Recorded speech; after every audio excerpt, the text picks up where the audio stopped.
જય હિન્દ ખેડૂત મિત્રો, વિડીયોમાં તમે મેસી 241 ટ્રેક્ટર જોઈ રહ્યા છો. તે દિવ્યેશભાઈને વેચવાનું છે. વિડીયોમાં તમે ટ્રેક્ટરની કન્ડિશન જોઈ શકો છો. Original company colour, company fitting engine, gear hydraulic complete, tyre સારા, શોરૂમ કન્ડિશન. ટ્રેક્ટરમાં કોઈ પ્રકારનો ફોલ્ટ નથી. દિવ્યેશભાઈને ફૂલ જવાબદારી સાથે મેસી 241 ટ્રેક્ટર વેચવાનું છે.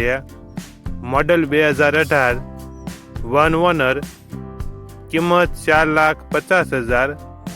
કિંમતમાં થોડો ઘણો ફેરફાર કરી આપશે. આ ટ્રેક્ટર તમને ક્યાં જોવા મળશે તેની વાત કરવામાં આવે તો જિલ્લો રાજકોટ, તાલુકો જસદણ અને આટકોટ ગામે જોવા મળશે. ટ્રેક્ટરના માલિકનો નંબર નીચે આપેલો છે. ત્યાંથી તમે વધુ માહિતી માટે માલિકનો કોન્ટેક્ટ કરી શકો છો અને તમારા વધુમાં વધુ મિત્રોને વિડીયો શેર કરો.